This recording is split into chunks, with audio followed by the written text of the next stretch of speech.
Every job that exists today was once performed by many people. Blacksmiths hammered metal in every village. Lamplighters walked city streets at dusk. Switchboard operators connected every phone call. These professions employed thousands, sometimes millions, and seemed permanent fixtures of society.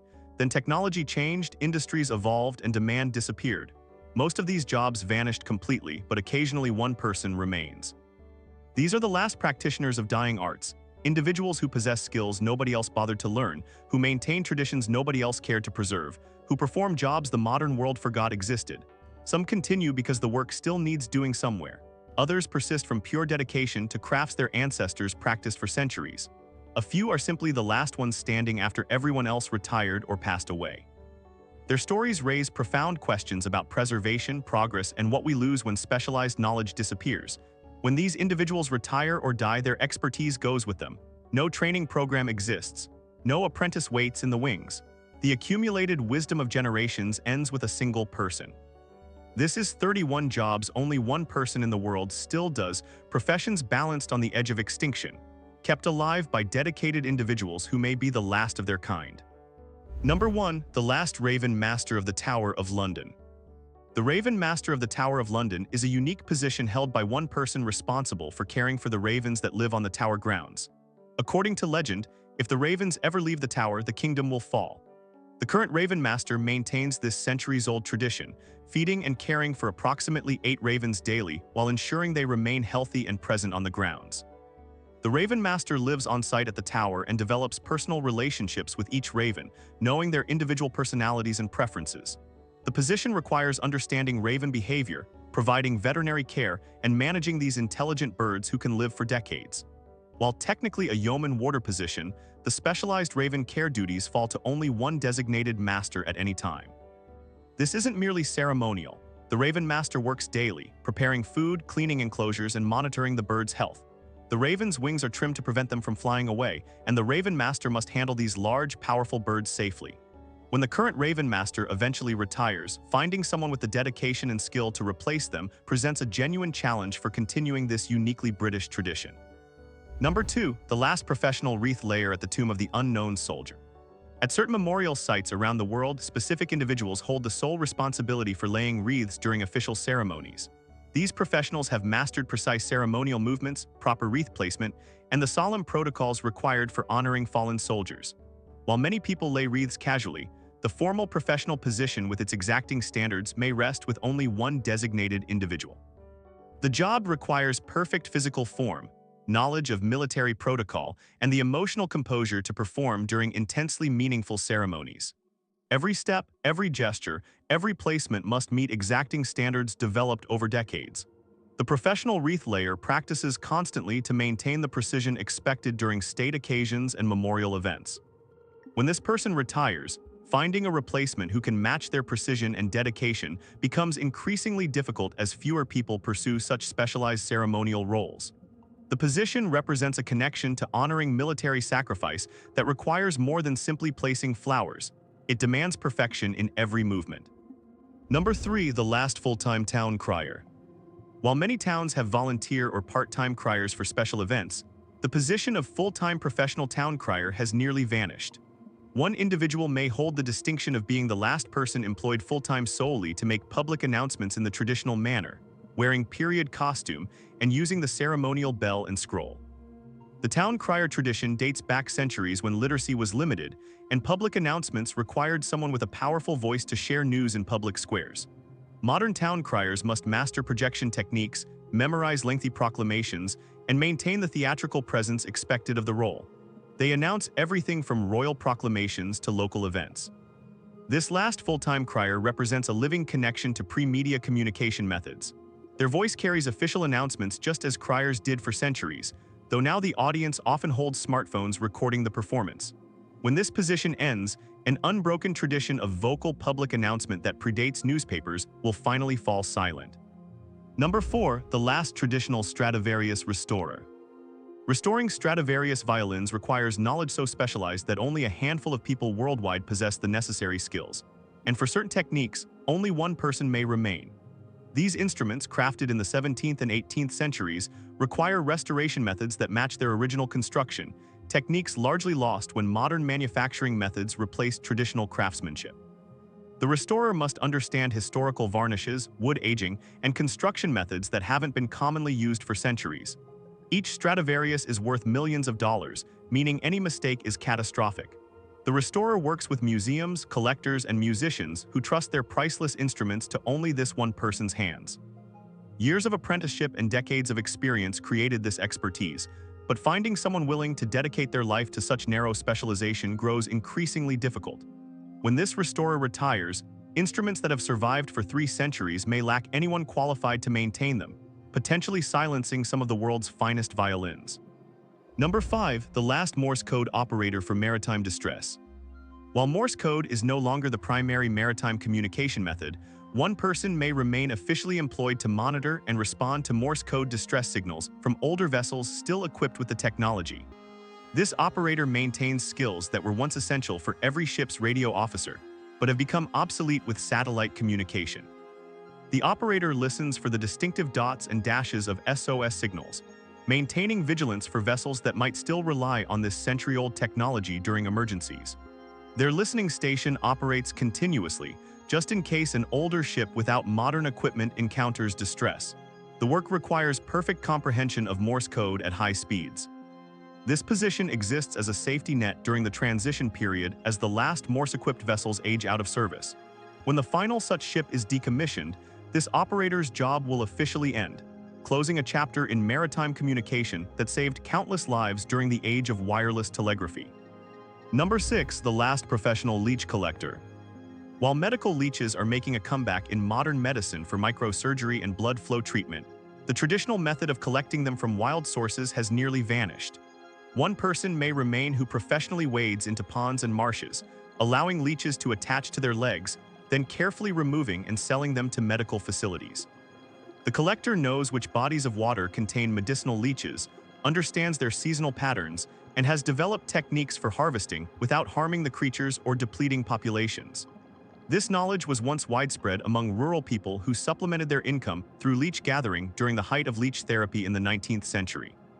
Modern medical leeches are typically farm-raised in controlled conditions, making wild collection unnecessary for most purposes. However, this last collector maintains the traditional method, providing a backup source and preserving knowledge that would otherwise disappear. Their retirement will end centuries of leech collecting tradition. Number 7. The last typewriter repairman in certain cities. While typewriter repair still exists, certain cities have dwindled to having only one person capable of fixing these mechanical marvels. This repairman maintains machines that offices, writers, and collectors refuse to abandon despite the digital age. They possess parts, knowledge, and skills that no longer exist elsewhere in their region. The repairman learned their craft decades ago when typewriters were office essentials and repair shops existed on every commercial street. They've watched colleagues retire without replacement, shops close, and parts supplies dwindle. Now they serve as the sole resource for maintaining machines that still produce legal documents, artistic works, and correspondence for dedicated users. Each repair requires understanding mechanical systems that haven't been manufactured for decades. The repairman fabricates parts, adapts components, and maintains machines far beyond their expected lifespan. When they finally close their shop, the typewriters they've kept running for decades will gradually fall silent without anyone to restore them. Number 8. The last fullers. Fulling was the process of cleaning and thickening wool cloth, once performed in every textile-producing region. The fuller used water, clay, and physical agitation to transform loose woven fabric into dense, finished cloth. While industrial fulling machines exist, traditional hand fulling has nearly vanished, with perhaps one person remaining who practices the ancient method. The traditional fuller knows how to judge cloth weight, water temperature, and the precise physical techniques required to achieve proper density without damaging fibers. They can feel when cloth reaches the correct thickness, knowledge developed through years of practice that cannot be easily transferred through instruction alone. This last fuller may work with historical recreators, museums, or specialty textile producers who require authentically produced cloth. Their skills connect directly to medieval and ancient textile production methods. When they retire, the continuous tradition of hand fulling that dates back millennia will finally end. Number 9. The last professional knocker-upper. Before alarm clocks became affordable, professional knocker-uppers woke people for early shifts by tapping on bedroom windows with long poles. This essential service existed in industrial cities where factory workers needed reliable wake-up calls. While the profession effectively ended with cheap alarm clocks, one person may continue the tradition in a ceremonial or demonstration capacity. The knocker-upper walks their route in early morning darkness, using a long pole with a tip designed to tap windows without breaking glass.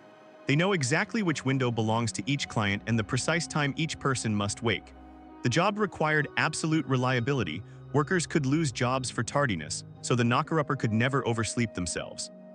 This last practitioner may work with living history museums, film productions, or communities preserving industrial heritage.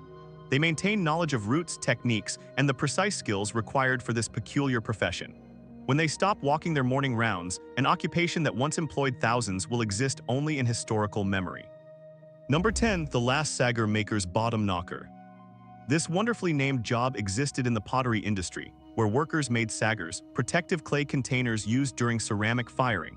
The bottom knocker specifically shaped the bases of these containers, a specialized role in an already specialized trade. As ceramic production modernized, sagger making became obsolete, leaving perhaps one person who remembers the craft. The bottom knocker worked with specific clay mixtures, knew exact moisture levels required for proper forming, and could produce consistent bottoms that would survive kiln temperatures without cracking. The job required physical stamina and precise technique developed through years of repetitive practice. This last practitioner may demonstrate the craft at pottery museums or historical sites, keeping alive knowledge of an industrial process that enabled mass ceramic production for centuries.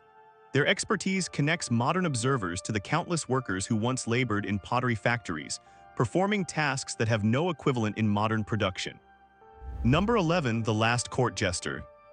While modern entertainers perform at Renaissance fairs and historical events, the position of actual court-employed jester has long since vanished, with possibly one exception. Certain European courts or estates may maintain a single individual in this traditional role, performing entertainment, offering satirical commentary, and preserving a tradition dating to medieval times. The modern court jester, if one exists, must master juggling, comedy, music, and the delicate art of mocking authority without causing genuine offense. Historical jesters occupied unique positions, permitted to speak truths that others dared not voice.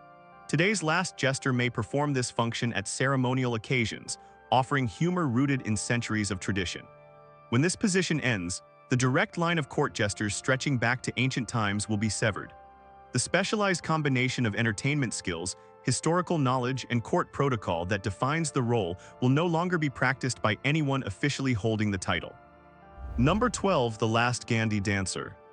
Gandhi dancers were railroad workers who manually aligned track, using specialized tools and rhythmic group movements coordinated through work songs. The name came from either the Gandhi Manufacturing Company's tools or the dance-like motions workers made. Mechanization eliminated the need for human track alignment, but one person may remain who learned and can demonstrate these techniques. The Gandhi dancer understood how to use lining bars, tamping tools, and coordinated group effort to move heavy rail into alignment. Work songs maintained rhythm, with the beat dictating when workers pushed together. The physical technique required strength, timing, and the ability to work in perfect synchronization with fellow crew members. This last Gandhi dancer may work with railroad museums or historical organizations, demonstrating techniques that once employed thousands across every railroad line. Their knowledge preserves understanding of how American railroads were built and maintained through coordinated human labor before machines took over. Number 13. The last log driver. Log driving floating timber downriver to sawmills once employed thousands during spring seasons when rivers swelled with snowmelt. Drivers guided logs through rapids, broke up jams, and navigated the dangerous work using pike poles and remarkable balance. Modern trucking made river log driving obsolete, but one person may continue practicing the traditional method. The log driver knows how to read river currents, identify jam formations before they become dangerous, and walk across floating logs without falling. The work was incredibly hazardous. Drivers died regularly when caught in log jams or swept into rapids. Those who survived developed unmatched skills on the water.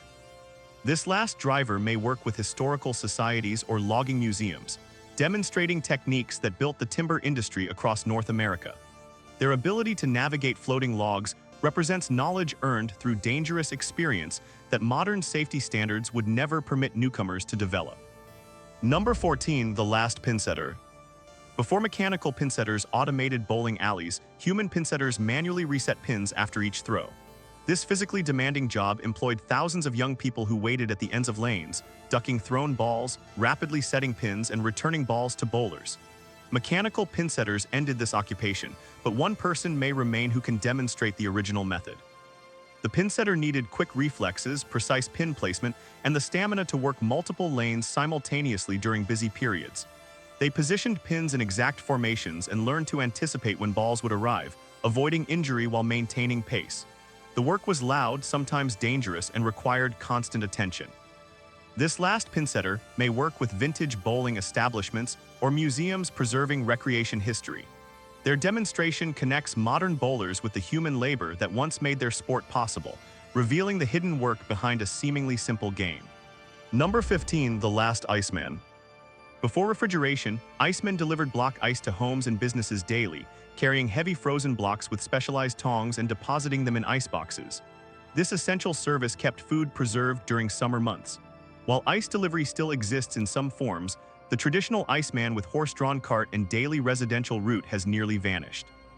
The Iceman knew every customer's schedule, how much ice each household needed, and how to handle heavy blocks without injury.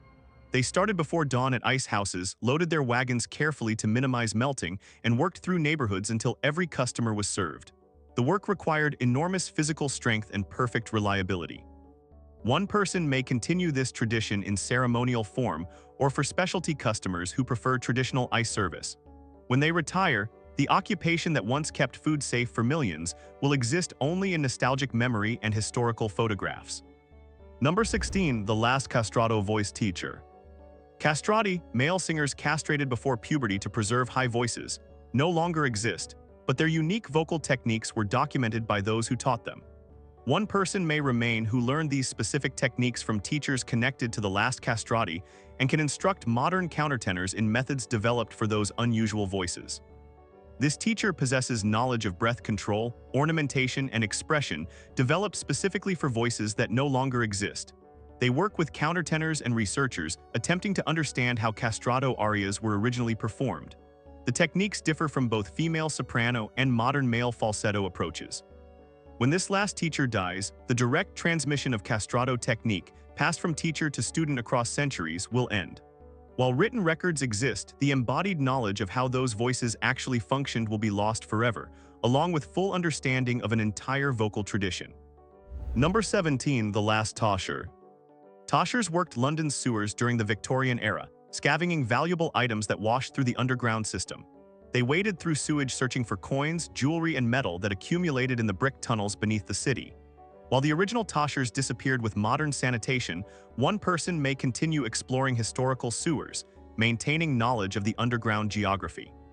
The Tosher knew which tunnels were safe to enter, understood tidal patterns that could trap the unwary, and developed resistance to the diseases that killed many who entered the sewers. They memorized the underground maze, knowing exactly where valuable items tended to accumulate after flowing through the system. This last Tosher may work with historians, urban explorers, or city authorities who need knowledge of tunnel systems built centuries ago. Their expertise reveals the hidden infrastructure beneath modern cities and connects to an era when poverty drove people to scavenge in unimaginable conditions. Number 18, the last lector. In cigar factories, lectors were employed to read aloud to workers performing monotonous rolling tasks. They read newspapers, novels, and political works, providing both entertainment and education to laborers who couldn't read themselves. This tradition was strongest in Cuban and Florida cigar factories, but has nearly vanished with automation and radio. The lector needed a powerful, expressive voice capable of projecting for hours across noisy factory floors. They selected readings that engaged workers, from serialized novels to news reports, becoming cultural leaders in their communities. Workers paid portions of their wages to support lectors they valued. One lector may continue this tradition in a remaining hand-rolling operation or historical recreation. Their voice carries forward a tradition that combined entertainment, education, and labor organizing in a unique form that modern media has replaced. When the last lector falls silent, a distinctive form of workplace culture ends. Number 19, the last leech therapist. While leeches have returned to modern medicine for microsurgery applications, traditional leech therapy, applying leeches for general health conditions, has largely disappeared from medical practice. One person may remain who practices this therapy as their primary treatment method, maintaining centuries of knowledge about leech placement, treatment protocols, and patient care. The traditional leech therapist knows which conditions respond to treatment, exactly where to place leeches on the body, and how to manage the wounds left after feeding. They understand leech behavior, can identify healthy specimens, and maintain the creatures properly between treatments. The knowledge differs significantly from occasional modern medical use. This therapist may serve clients seeking alternative treatments or work with researchers studying historical medical practices. When they retire, the continuous practice of leech therapy, once mainstream medicine, will finally end, though elements have been absorbed into modern surgical practice. Number 20, the last necessary woman. Necessary woman was a Victorian euphemism for female servants who cleaned toilets and chamber pots, an essential but despised occupation. While cleaning remains a profession, the specific role of necessary woman with its precise duties and social position has vanished. One person may preserve knowledge of the historical role through demonstration or historical research. The necessary woman knew exactly how to empty, clean, and maintain the various sanitary arrangements of large households before modern plumbing. They understood social protocols that kept their work invisible to household members, performing essential functions while remaining unseen by polite society. This last necessary woman may work with historical estates or museums, explaining an occupation that everyone needed but nobody acknowledged. Their knowledge reveals hidden labor that maintained health and sanitation in eras before municipal sewage systems. Number 21, the last treacle miner. Treacle mining is a traditional British joke. Treacle doesn't come from mines, but the fictional occupation has been claimed by villages for centuries as local humor. However, one person may maintain the tradition of last treacle miner, performing this joke occupation at festivals and historical events, complete with manufactured mining equipment and elaborate false histories. The treacle miner maintains detailed fictional knowledge of mining techniques, treacle vein locations, and the elaborate stories used to fool tourists and newcomers. They can explain with completely straight faces how treacle forms underground, how mines are ventilated, and why production has declined. This last practitioner preserves a uniquely British form of community humor that has confused tourists for generations. When they retire, the elaborate joke that entire villages maintained may lose its most dedicated performer, ending a tradition of pulling legs that dates back centuries. Number 22, the last powder monkey veteran descendant. Powder monkeys were young boys who carried gunpowder to cannons during naval battles. The last actual powder monkeys served in the 19th century, but one person may remain who learned naval traditions directly from a powder monkey ancestor and can explain the role from transmitted family knowledge rather than historical research. This descendant knows stories passed down about life aboard warships, the terror of battle, and the specific duties powder monkeys performed. They understand how these children navigated crowded gun decks under fire, why small size was advantageous, and what happened when things went wrong. When this last connection to living memory dies, powder monkeys will exist only in written history rather than transmitted experience. The occupation that sacrificed countless boys in naval warfare will lose its final direct link to human memory. Number 23, the last soda jerk. While some nostalgic establishments employ counter staff, the classic soda jerk who mixed drinks at marble counters using specific techniques and showmanship has nearly vanished. One person may remain who learned the traditional methods, can prepare authentic phosphate drinks, and maintains the theatrical presentation that defined the role. The soda jerk knew hundreds of drink recipes, could work multiple orders simultaneously, and developed signature moves for mixing and serving that entertained customers. They prepared phosphates, egg creams, and elaborate sundaes using techniques developed when drugstores were social centers. This last soda jerk may work in a preserved drugstore or historical recreation, demonstrating an occupation that every American neighborhood once knew. When they stop working, the specific skills and showmanship of traditional soda fountain service will exist only in films and memories. Number 24, the last telegraph operator at certain stations. While telegram services officially ended in most countries, certain historic stations or ceremonial operations may maintain one person who can still send and receive telegraph messages using original equipment. This operator preserves skills that once connected the entire world before telephone and internet. The operator reads incoming Morse code by ear, translates messages, and transmits using manual keys. They understand the protocols, abbreviations, and operating procedures developed during telegraphy's peak. The work requires concentration and skills maintained through regular practice. When this last station closes or its operator retires, working telegraphy as a communication method rather than hobby will truly end. The system that first enabled instant long-distance communication will exist only as historical demonstration. Number 25, the last mudlark. Mudlarks scavenged the Thames riverbank at low tide, searching for valuable items exposed when waters receded. The original mudlarks were desperately poor Victorians, but one licensed individual may continue the practice today, finding historical artifacts while maintaining knowledge of tides, shore geography, and artifact identification. The modern mudlark knows exactly where centuries of debris accumulated, understands tidal patterns precisely, and can identify artifacts ranging from Roman coins to Victorian pottery. They work the same shoreline their predecessors did, finding objects that tell London's history. This last mudlark connects modern times to centuries of Thames scavenging, finding artifacts that museums value and historians study. When they stop working the shore, a continuous tradition of riverbank scavenging dating to ancient times will finally end. Number 26, the last lamplighter. Before electric streetlights, lamplighters walked city streets at dusk and dawn, lighting and extinguishing gas lamps using long poles. Electric lighting ended the occupation, but one person may continue in ceremonial fashion, maintaining gas lamps at historical sites or performing the traditional role at specific locations. The lamplighter knows the precise timing of lighting routes, maintains familiarity with each lamp's quirks, and can troubleshoot equipment that no longer exists elsewhere.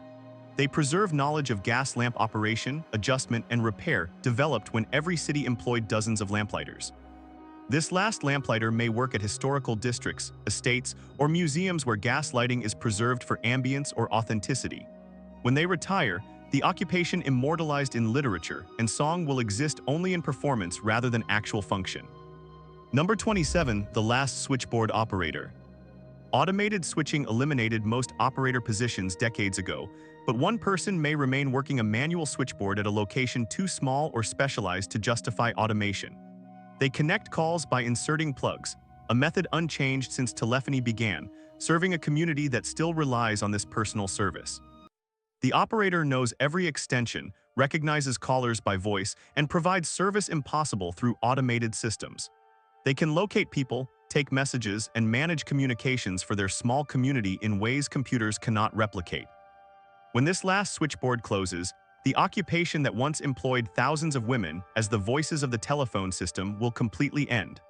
Personal operator service that defined telephony's first century will exist only in museum demonstrations. Number 28, the last film projectionist. While digital projection has replaced film in virtually all cinemas, one person may remain who operates traditional film projectors using celluloid reels at a remaining repertory theater. They thread film through complex mechanisms, maintain equipment no longer manufactured, and preserve the authentic cinema experience. The projectionist understands film splicing, projector maintenance, and the precise timing required for real changes during screenings. They can fix problems that would stop modern projectionists who know only digital systems. Their knowledge covers equipment spanning cinema's entire history. When this last film projectionist retires, theatrical film projection may end entirely, with remaining shows run by technicians rather than true projectionists. The craft of running celluloid through light will become purely historical. Number 29, the last herb strewer. Royal herb strewers walked before monarchs, scattering fragrant herbs and flowers to mask street odors during processions. While modern British monarchs retain the ceremonial title, actual herb strewing has been reduced to coronations and special occasions, with one person maintaining the role and knowledge of traditional herbs. The herb strewer knows which traditional plants were used, how to prepare them for scattering, and the precise ceremonial requirements for royal occasions. They maintain supplies of appropriate herbs and understand the historical significance of each variety used. When the last knowledgeable herb strewer dies, even ceremonial strewing may lose its connection to the tradition's origins. The role that once protected royal noses from common smells will become purely symbolic rather than connected to living practice. Number 30, the last human computer. Before electronic computers, human computers, people who performed calculations manually, worked at observatories, laboratories, and engineering firms. One person may remain who worked as a professional human computer before machines took over, possessing knowledge of calculation methods and verification techniques used when computation was human labor. The human computer can perform complex calculations using methods designed for handwork, checking accuracy through techniques unnecessary with machines. They understand the organization of computation rooms, division of labor, and verification procedures that produced reliable results from human minds. When the last human computer dies, direct knowledge of how calculation was performed before machines will end. The skills and techniques that built everything from bridge tables to lunar orbits using human minds alone will exist only in historical documentation. Number 31. The Last Crossing Sweeper. Crossing sweepers cleared paths through muddy, manure-filled Victorian streets, allowing pedestrians to cross without soiling their shoes. They worked for tips at busy intersections, performing essential service before paved roads and motor vehicles. One person may maintain knowledge of this occupation through family tradition or historical research. The crossing sweeper knew exactly when wealthy pedestrians appeared, maintained their crossing in good condition, and developed relationships with regular customers who recognized their service. The job required constant work during busy hours and strategic positioning at profitable intersections. This last person connected to crossing sweeping knowledge preserves understanding of an occupation that revealed Victorian class dynamics, wealthy people depending on impoverished workers to keep their feet clean. When this knowledge ends, a window into urban poverty and class relations closes. These 31 individuals represent the thin thread connecting us to occupations that once employed thousands or millions. When they retire, get injured, or pass away, their knowledge goes with them. No school teaches these skills. No company needs these workers. No government preserves these traditions. Their disappearance matters beyond nostalgia. Each lost occupation takes practical knowledge built over centuries. The lamplighter understood gas systems modern engineers never encounter. The human computer knew verification methods that might catch errors machines miss. The leech therapist developed placement techniques that modern medicine could study. Some of these jobs will find preservation through museums and historical societies. Others will vanish completely, their last practitioners unrecognized until they're gone. We rarely notice what we're losing until it's irretrievable. These individuals deserve recognition not just for their unusual occupations, but for their dedication to preserving what the world has forgotten. They maintain skills nobody needs and techniques nobody values because someone should remember how things were done. They are living libraries of practical knowledge. Which of these dying occupations surprised you most? Did any of them exist in your family's history? Share your connections to vanishing jobs in the comments below. If you found these stories of last practitioners fascinating, please like this video and subscribe. Thank you for watching, and remember, somewhere today, the last person who knows how to do something essential is working without a replacement.